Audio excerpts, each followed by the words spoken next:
All right, Giants fans, with the NFL draft now less than 2 weeks away, thought that we would do a little bit of a live stream here, Q&A.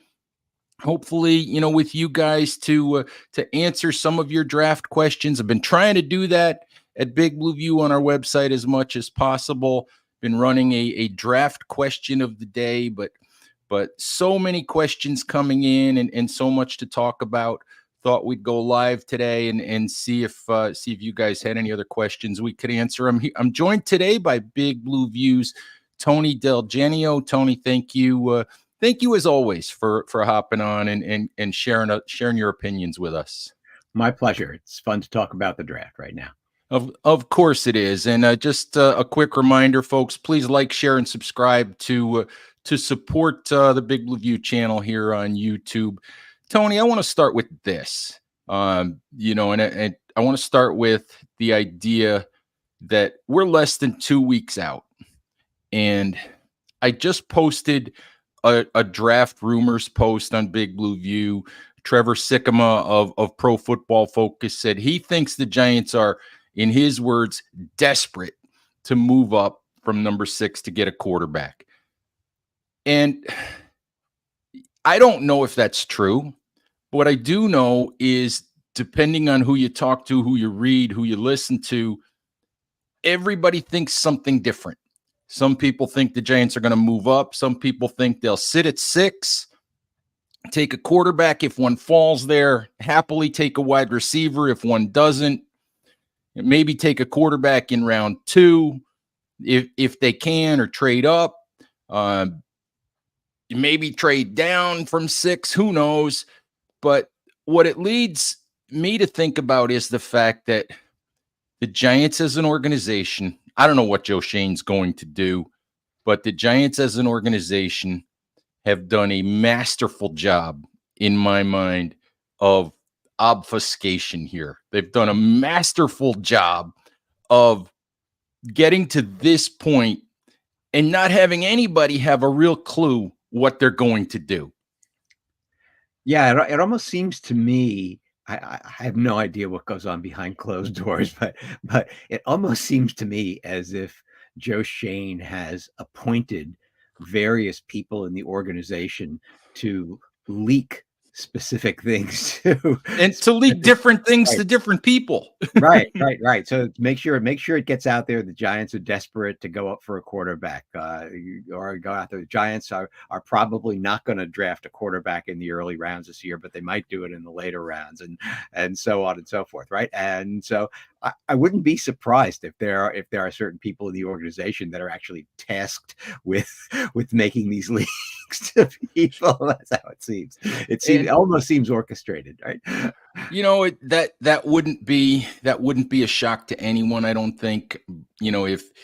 If there are directives to send out messaging of whatever sort, because if the Giants don't want a quarterback at 6, it absolutely benefits them for the Minnesota Vikings to think we've got to get in front of the Giants, or for the Raiders to think we've got to get in front of the Giants, or the Broncos to think we've got to get in front of the Giants.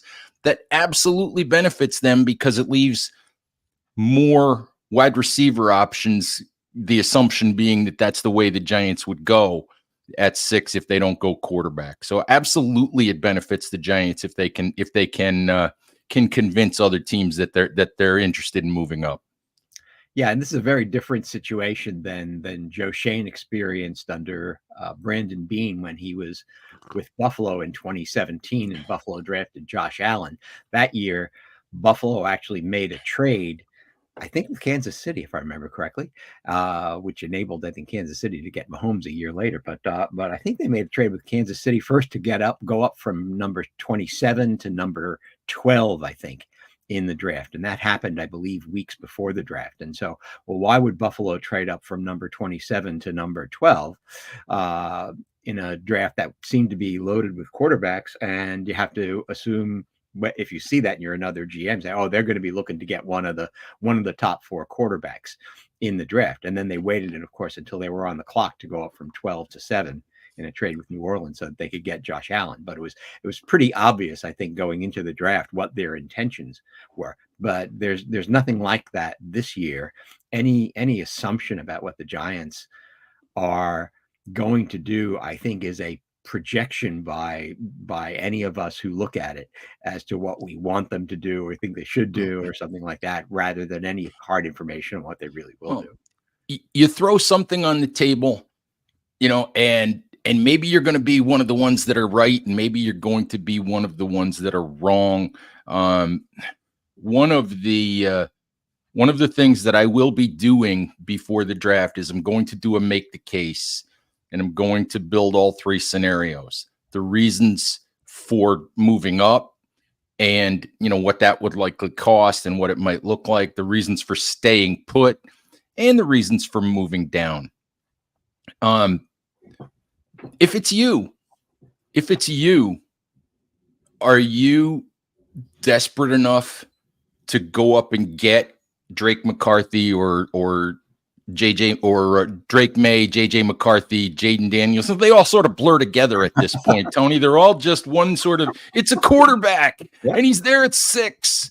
Are you desperate enough to do that, or are you happy, getting a Michael Penix or a Spencer Rattler or someone later on if the Giants choose to do that? So, I'm glad you asked me that, because I have been so confused about what I would like to see or think is going to happen, that plus $2.90 gets you a ride on the subway. In my opinion, means nothing. Okay. Obviously, only their opinion means anything. But I've been thinking about what I wanted from them and what I might imagine them doing. And it really didn't hit me until I started doing a couple of mocks in the past week or so. And whenever I did a mock, I always found myself kind of disappointed in what I was getting. And I was wondering why I was so disappointed in things. And finally, I started reading Matt Waldman's rookie scouting portfolio, which came out a couple of weeks. And I started, reading a couple of his sections on the quarterback prospects and the wide receiver prospects. And what I realized was causing, I think, my own angst about this, is that Matt Waldman doesn't really think this quarterback class is that good. And it's a little bit of a surprise to me, but basically, other than Caleb Williams, who he has ranked about approximately as high as he had C.J. Stroud and Bryce Young ranked last year, but he finds fault with all of the other main prospects. He thinks, that if they sit for a year or a couple of years, like Jordan Love and stuff like that, there's a chance they might be made into great quarterbacks eventually.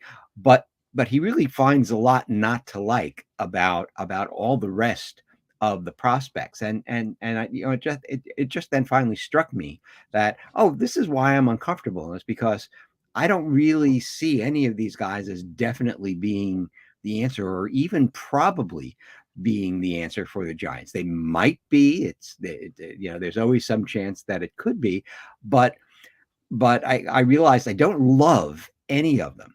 And on the other hand, he's got the top 3 wide receiver prospects way up there in terms of the grade he gives them, like 95, 92, 93. I think he has Malik Neighbors as his number 1, if I remember correctly, and he has him in a category that's like immediate all-pro potential. So, and he feels that way, or not far from it, about all 3 of those top guys. And so, sitting down and thinking about it, I said to myself, there's my problem, is that I feel like the Giants need impact players, and especially they need impact players on offense. And the only ones I feel confident are going to be impact players are the 3 wide receivers.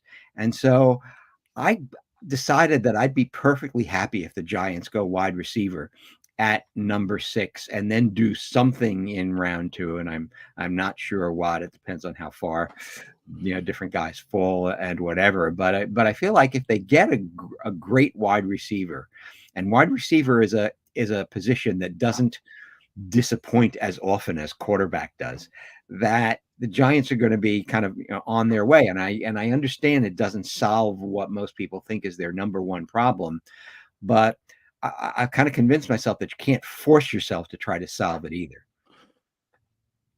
You bring up a good point, Tony, because we argue about Drake May and we argue about McCarthy and we argue about Jaden Daniels.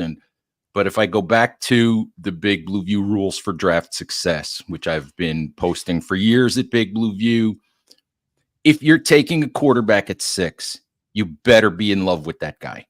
We've posted the details at Big Blue View recently. The hit rate for solid starter and above for first round quarterbacks drafted in the first round, the hit rate since 2010, I think, is 37%. I think it's 16 out of 43, something like that. So just because you get a quarterback in round 1 doesn't mean you're automatically set. There's no guarantee.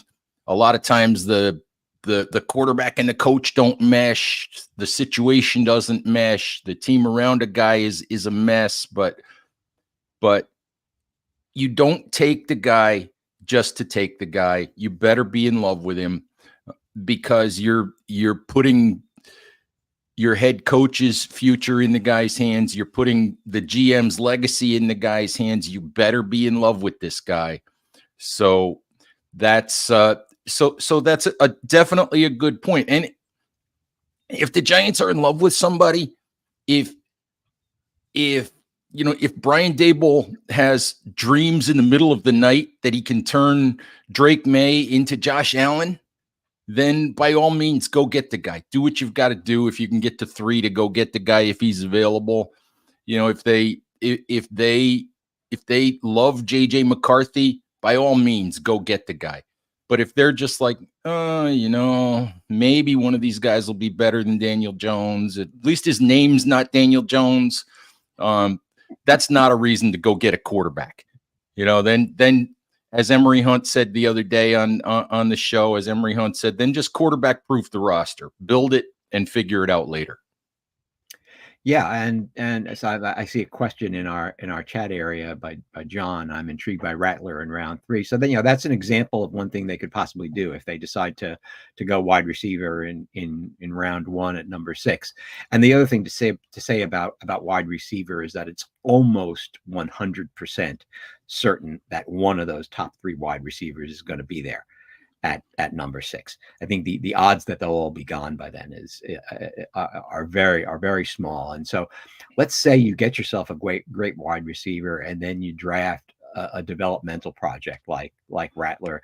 I'm not sure Rattler lasts until round 3, given how crazy the NFL is about quarterbacks. But yeah, let's say they did it in round 2 at number 47, or let's say that Shane trades down from number 47 to a little later in the second round, gets an extra draft pick, and then takes Rattler later in the second round.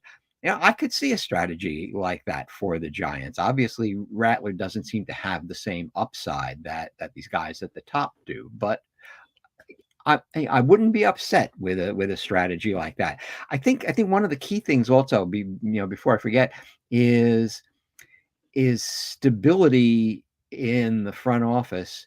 I think is an important thing. And so, if you listen to a lot of Giants fans, they feel like Brian Daboll and Joe Shane are coaching and GMing for their jobs this year. And if the Giants don't show significant improvement this year, if they don't draft the right quarterback and so on and so forth, they're both going to be gone by next year. But I think that if John Mara feels that way also, then I think the Giants are in trouble, because it then forces them to maybe make decisions and plans that are looking at the short term rather than the long term. And one of the things I think is going to be necessary if they do draft a quarterback is that quarterback is going to have to sit for a little while. And this is something that Matt Waldman recommends highly for a lot of these guys, that they all sit for a year, if not more than that. Obviously, Jordan Love sat for 3 years.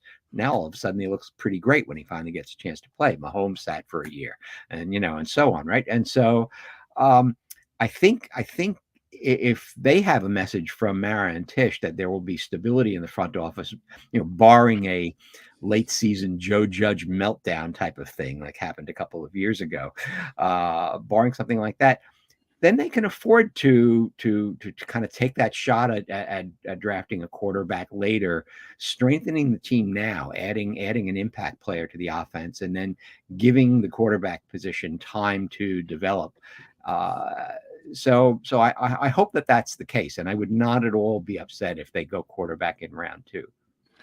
It's interesting. What I'll say about Rattler is a lot of people have the round 3 grade on Rattler, and I do look at him as a fallback option, but I'm not sure if the other 6 quarterbacks are gone and the Giants don't get one.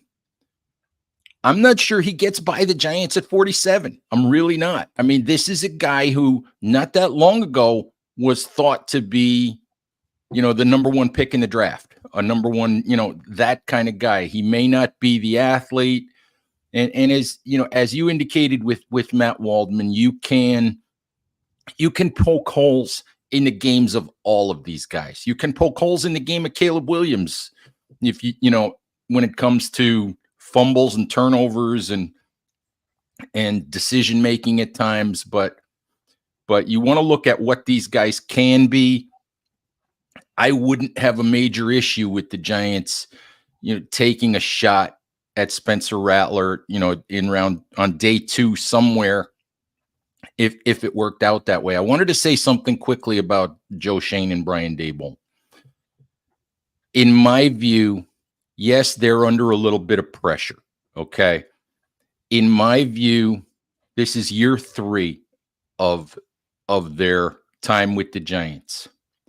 If they were sitting at pick 6 and this was year 1 of their time with the Giants, I think we'd be all in saying, do what you've got to do. Go get Drake May, go get Jaden Daniels, go get go get, McCarthy, Daniels, May, whoever. If that's the guy that you want, trade whatever you've got to trade and start your rebuild with a quarterback. It's a little different because it's year 3. There's 2 years of evidence, on their resumes already. 2023 not having been a great year. So there's a little bit of pressure on them to show a better product in 2024. I don't believe that Joe Schoen is under any sort of pressure to keep his job. That's just me. John Mara said recently, he was asked if he looked at Schoen and Daboll as a package deal. All right. And he said, no. He said they're completely separate jobs. He said, yes, they came in together. Yes, we'd like to keep them together, but they're a package. They came in as a package deal, but he said they're not at this point. He said, I can clearly separate, their 2 jobs and how they perform. So for me, I don't think Joe Schoen is under pressure. I think that Brian Daboll might be under a little bit more pressure, but I don't think Daboll enters the season with his seat really, really hot. I think, as you said, if everything falls apart around Daboll, that's one thing. And we know about the volatility. We know about the stuff that happened with the coaches. But the players in that locker room love Brian Daboll. They love playing for Daboll. He's a player's coach. Those guys love him. And he's got their support. He's got the locker room. And I think that's important. Yes, he has some things to work on in terms of, the volatility and maybe, working better with his assistant coaches and all of that. And he needs to take accountability for that. But the players love him. So I think he's got that going for him. And the other thing is, if you draft a quarterback this year, Daboll is an offensive guy. Mike Kafka is an offensive guy. The last thing you want to do to a quarterback is what the Giants did to Daniel Jones, which is take everybody away from him entering year 2 and have him have to start over. So I think taking a quarterback might give Daboll even a little bit more time. Tony, let's look at some of the comments, some of the questions that are coming in. Tariq mentions the idea of taking a quarterback with upside to develop, on day 3, a guy like Joe Milton. I'm going to let you go ahead and whether you want to talk about Milton or whether you want to talk about day 3 quarterbacks in general, go ahead. Well, I mean, Joe Milton, we're talking about Josh Allen, and if you think about Josh Allen coming out of college, he was a guy with a completion percentage in the 50s who just had a rocket for an arm. And who's the guy in this draft that has a rocket for an arm? Joe Milton is that guy. I mean, I think he could throw a football through a cement wall.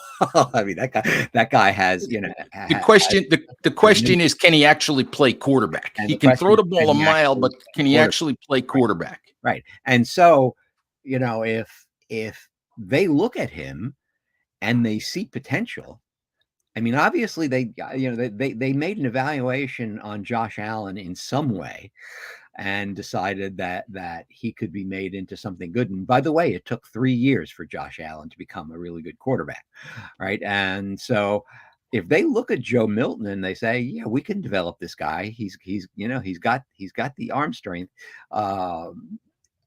We can use a round 5, because Joe Milton, I'm sure, will be there in round 5. I'd be really surprised to see him go earlier than that. And so if you want to take a flyer on somebody like that in round 5 and see what you can do with him, well, you're paying almost nothing to do it. And you get him in camp and you see whether you can make something out of him. It's not the worst idea in the world. I think the odds of Joe Milton becoming a great NFL quarterback maybe are not great, but you can't say, yeah, and he's right, exactly, a quarterback to develop with upside. That's exactly what we're talking about with Joe Milton, right? And you're talking about somebody whose physical talent is there, and you want to see if you can develop their football talent into something good. And and again, the one thing I will say about Brian Daboll is that who's a coach that you would want to give a developmental project to in the NFL? And I think Brian Daboll is about as good as anyone to do that. I mean, he I don't know how much was him and how much was Josh Allen himself, but he made Josh Allen into a great quarterback. He put Tommy DeVito out there and got the guy to win 3 games for the Giants last season, undrafted free agent, including beating the Green Bay Packers, who almost got to the NFC Championship game, right? And so presumably he knows something about quarterbacks. And so just a little bit. Why not?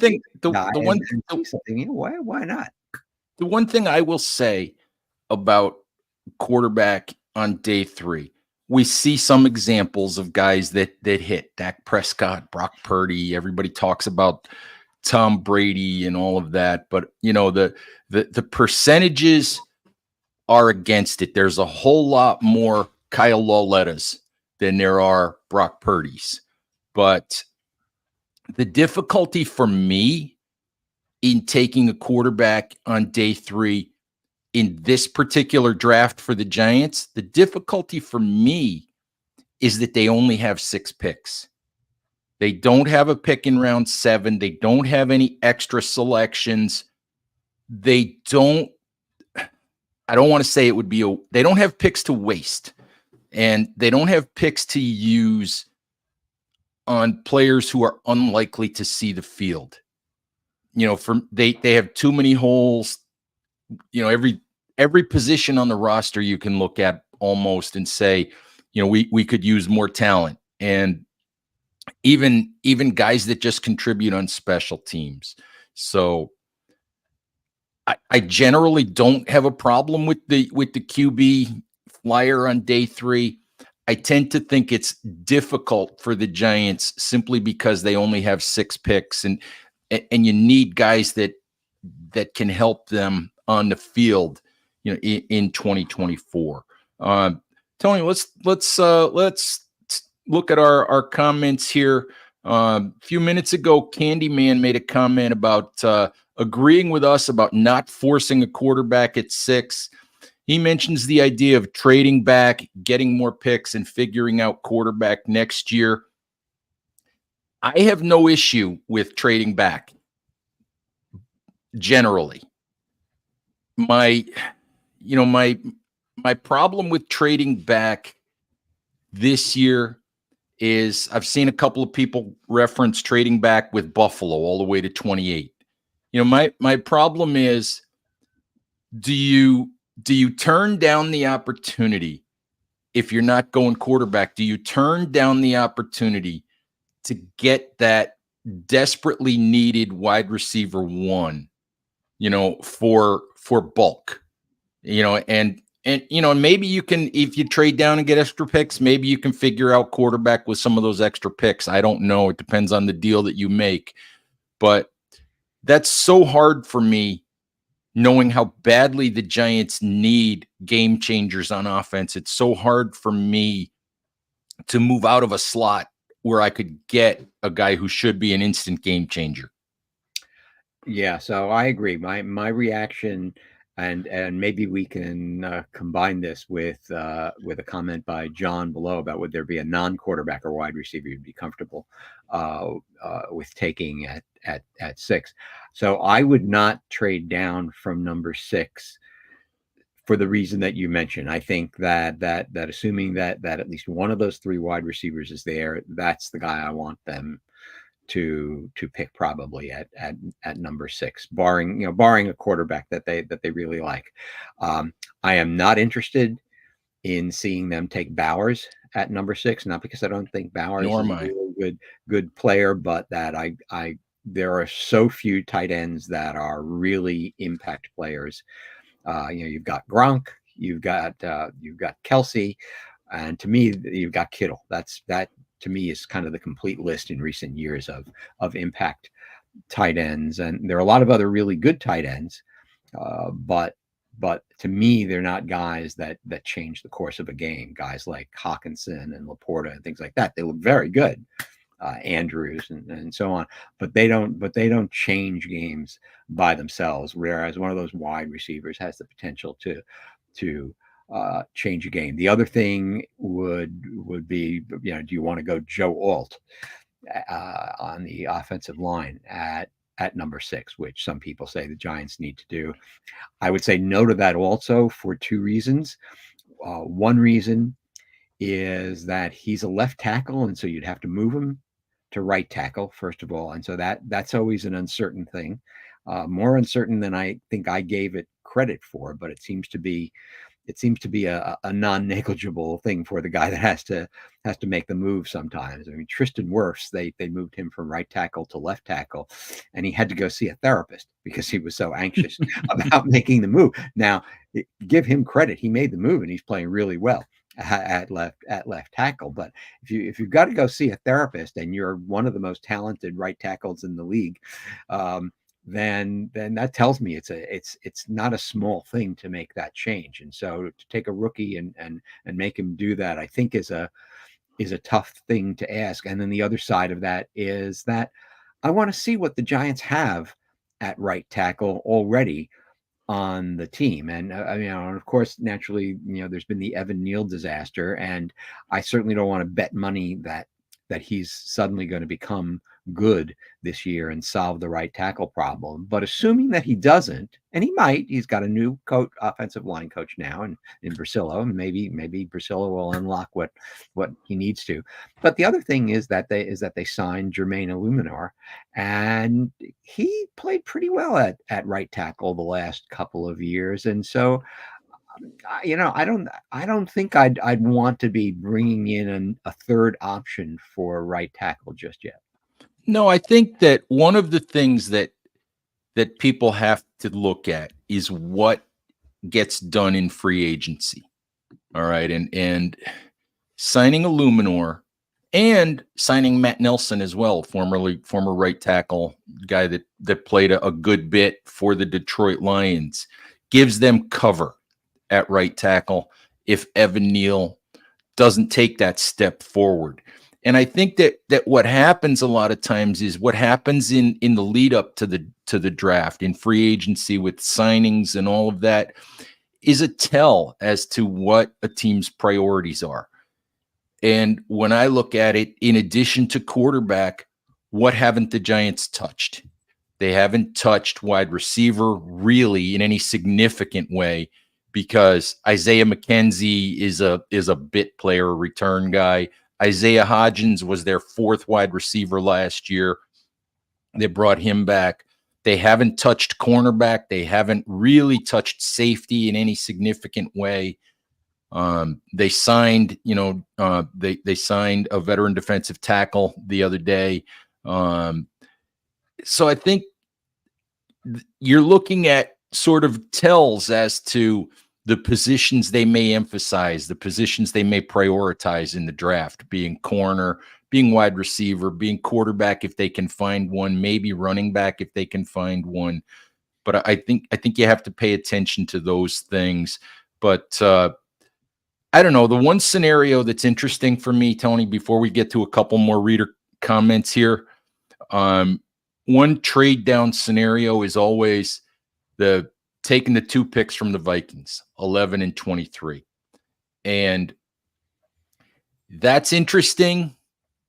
That's interesting, but I still don't know if I could do it, because I don't know if I could in that scenario. I don't know if I could stomach letting the Vikings come up, taking J.J. McCarthy, and then watching J.J. McCarthy become a really, really good NFL quarterback if that happens. I just don't think I could stomach that, even though maybe you take Michael Penix and you take a top-tier wide receiver, or you take a cornerback, or you get, maybe you get somebody out of that combination, but that's a hard one for me. Yeah,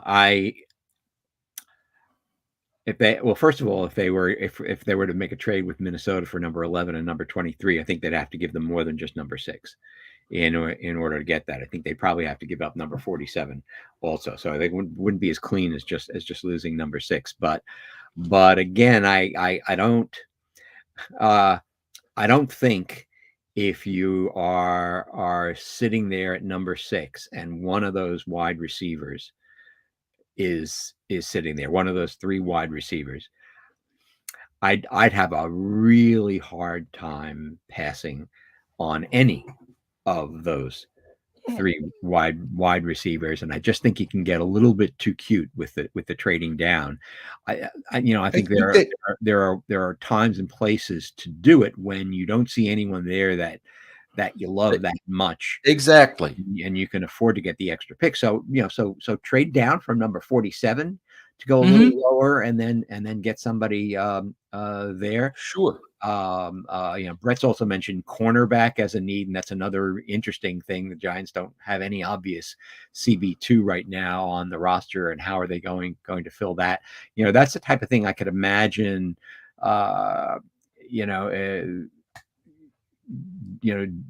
doing, and then using that extra, let's say an extra second round pick, to go get a cornerback while you also try to take care of wide receiver and quarterback in some other way. So, I just don't think that they should be messing around with the number 6 pick, given the particular players that are going to be available to them when we get to number 6. That's my own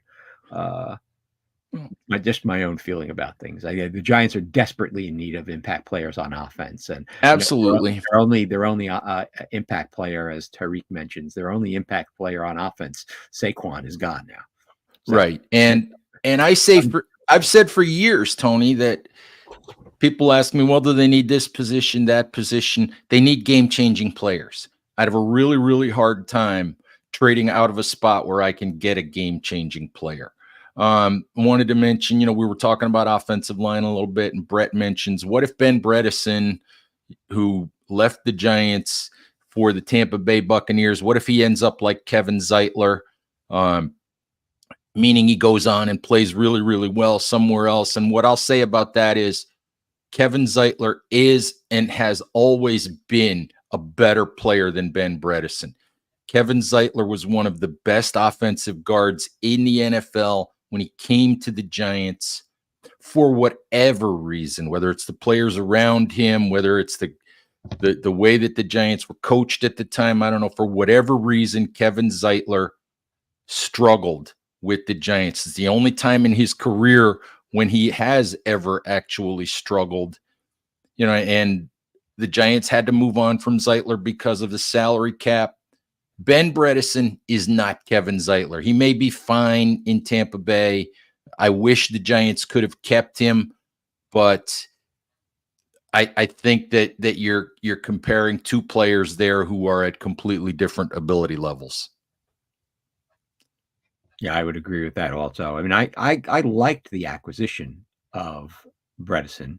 Absolutely. And I thought, okay, that's a worthwhile thing to add, and we'll see if he can develop. And as you say, for some reason he just didn't develop with the Giants. And and here's the problem, I think, with the Giants offensive line, is that it's been a long time since they had an offensive line coach that you felt was a good offensive line coach. They've been cycling through guys.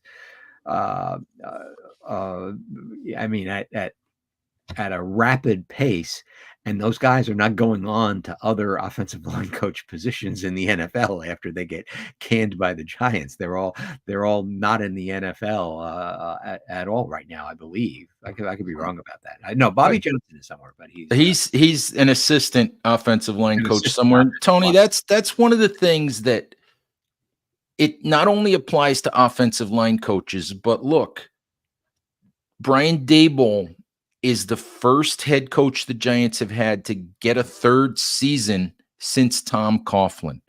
That means you've been through Ben McAdoo, you've been through interim with Steve Spagnuolo, you've been through Pat Shurmur, you've been through Joe Judge, which means the coaching staff changes every year, every 2 years. When guys understand that the head coach they're working for has probably only got 1 year left, they'll look for another opportunity. When a new coach comes in, he brings in his own staff. So you keep drafting, you bring in different schemes, you keep drafting different types of players, you keep drafting, you keep teaching them different ways, you're looking for different kinds of things. You can't build and develop anything when you're changing again and again and again. So I think that's why not only should Giants fans be hopeful that Carmen Bracillo is the answer at offensive line coach, I think Giants fans should be crossing their fingers that John Mara doesn't look at whatever happens in 2024 and think he has to make another change. They should be crossing their fingers that Shane and Daboll are able to stay for a while and continue to try to build. Yeah, I think all the way back. I mean, now moving away from the offensive line for a second, but you talk about the stability in the coaching. Think back to Pat Shurmur in 2019, and why was Daniel Jones made the starting quarterback in Game 3? And I would argue that part of that was that in year 2, the Giants had a bad first 2 games in 2019 after having a bad 2018 under Shurmur, and I'm guessing that Shurmur was starting to feel the pressure, and you saw that Eli was kind of nearing the end, and they threw Jones in there before they probably should have. I mean, he had a great first game, but it didn't take too long for the league to figure out what he couldn't do and to take advantage of it, right, on defense. And it just goes back to this idea that coaches, I think, need to feel that they've got some reasonable amount of time to develop the team and to develop the talent that they have, and don't feel the pressure of putting guys into the lineup too soon.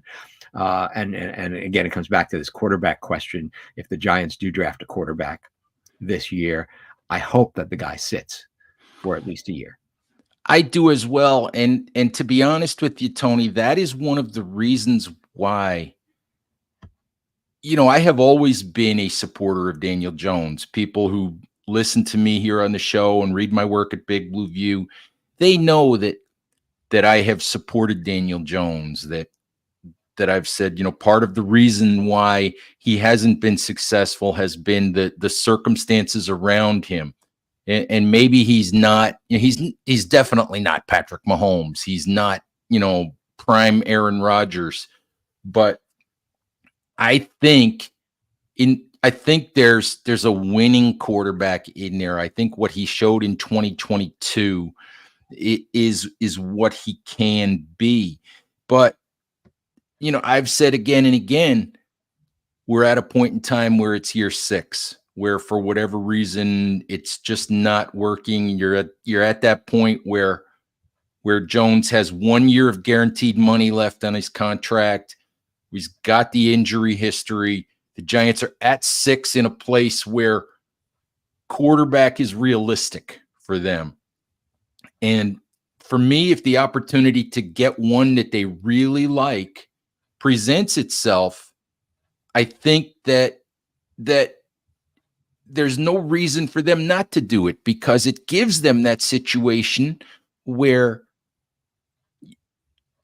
Daniel Jones or Drew Lock, if Jones isn't healthy, for the first couple of weeks, those guys can play, and they can play adequate, representative NFL quarterback. They can give whatever young quarterback the Giants draft time to learn, and time for Brian Daboll and Joe Shane and the staff to become comfortable with the idea that when the guy's ready to go out there, that they can comfortably run an offense, that they can have an opportunity to win games.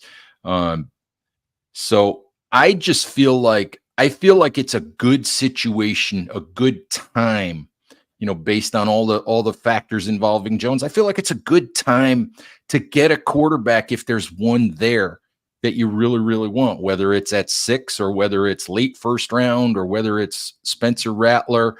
So that's how I feel anyway. Yeah, I agree with that too. And again, as you said at the beginning of this show, the hit rate on quarterbacks is so low. And obviously it's better in the first round than it is in the later rounds. But not every year. And this is the other thing, I guess, that I just suddenly realized it. I don't know why I just suddenly realized it, and thinking about this over the last few days, but all drafts are not created equal. And we get obsessed with the present draft and thinking about who's QB1, who's QB2, 3, 4, and so on. But the question is who looks like they could be an actual QB1 in the NFL. And it just might be that this draft, the overall talent level, even though it seems like there are a lot of guys there, the overall talent level of this group of quarterbacks may not turn out to be like, let's say, the 2020 quarterback class, okay, where you look back on that quarterback class, right, and you have Burrow, and Burrow was I think so unlike most of the quarterbacks we're seeing lately in that he, well, first of all, he transferred from Ohio State, but and was much more successful at LSU. But he got to run the kind of offense at LSU that was not so much different than he'd have to do in the pros. And Burrow was almost ready to go when he was drafted. His problem was that he was drafted onto a terrible team. But what did they do for Burrow? They drafted T. Higgins right along with him. And then almost the best thing that happened with Joe Burrow is that he got hurt in the middle of the season. And you say, well, I guess he had an ACL, I think it was, right? And you would never wish an ACL on your quarterback, but maybe it was the best thing in the long run for him to miss the second half of that season, because he was getting beaten up mercilessly because of their terrible offensive line. And he got to come back at the beginning of year 2, and next time he got on the field, he had Jamar Chase added also. And so he took the field with a year under his belt, some NFL experience, but a year probably to learn. And when he came back, he found himself with 3 great wide receivers, 2 great wide receivers, and a third good one in Boyd. And boom, all of a sudden, Cincinnati's in the Super Bowl, right? And so a lot of quarterbacks I think, are not that far along when they get to the NFL, and they don't have that opportunity to sit for a while and let the team be built around them, and give them a chance to learn themselves. And so you look at his compatriots in that class. Justin Herbert, who's started almost since day one because of the terrible thing that happened to Tyrod Taylor with the injection that put him on the shelf for the rest of the year. As great as he looks, he still hasn't managed to get a team together to win. So it'll be really interesting to see what happens this year. But you look at Love, and now Hurts came out of that same draft. That was an amazing draft for quarterbacks. I kind of doubt that this draft is going to be like that for quarterbacks. And so, maybe we shouldn't be so obsessed about the quarterbacks in this draft. I don't know. Hindsight is always 20/20. Yeah, Tony, I think we've pretty much hit a point where we can stop here. I just have to say something about the last thing that Brett mentioned in our chat thread here. He said, if the Eagles end up with Daniel Jones and Saquon Barkley, I'm buying a green Jones jersey. And Brett, if you want to go be an Eagles fan, I don't know. That's up to you. That's not something I could ever do. Can I just say something? I agree with Tariq that Spencer Rattler is not Mahomes. Okay, absolutely. Mahomes, I mean, he's definitely not. Mahomes was a guy who was. It was obvious that he was wildly talented even in college, and the question was, could you break him of his bad habits and get him to play a slightly more controlled game without ruining the things that made him almost unique? If Spencer Rattler had gone to, if Patrick Mahomes had gone to some other team in the NFL, he might not be the guy that he is today. And he managed to get himself to Kansas City, where Andy Reid knew what to do with him and knew how to suppress his bad habits while taking advantage of his unique capability. So I don't think there's another Patrick Mahomes in this draft. No, I think though, and I guess we'll go a little bit longer here, because I did have something I wanted to say about that, and it goes back to the hit rate on these guys. 37% since 2010 on first round draft picks that were quarterbacks. So much of it depends on situation, circumstance, landing with the right head coach, landing with the right offensive coordinator, landing with the right team around you, in a city, in a place where you're comfortable. So much depends, not necessarily on your talent level. So much depends on the circumstance that you're put in. I would argue, quite honestly, the Chicago Bears have now moved on from Justin Fields. I would argue, quite honestly, that Justin Fields wasn't the problem in Chicago for the last few years. The circumstances he was put in were the problem. I would argue that maybe Daniel Jones' ceiling is Andy Dalton or Ryan Tannehill. But I would argue that he hasn't, for the most part, had the opportunity to reach that because of the circumstances he's been put in. So much of it just involves landing in the right place and getting into the right environment and getting coached and treated the right way.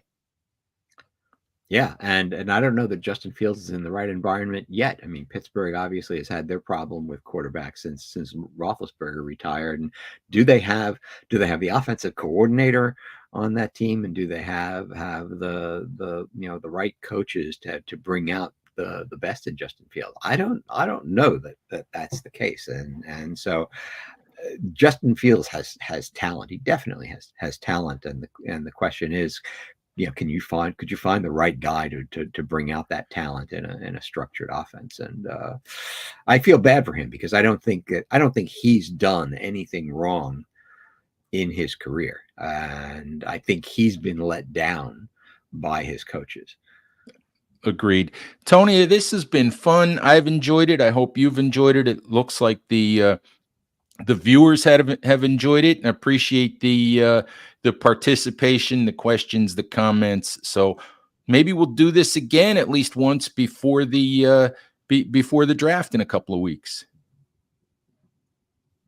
So anyway, Giants fans, thank you very, very much for listening. Please stay safe out there. Take care of each other, and we'll talk to you soon. Bye-bye. Bye bye, everyone.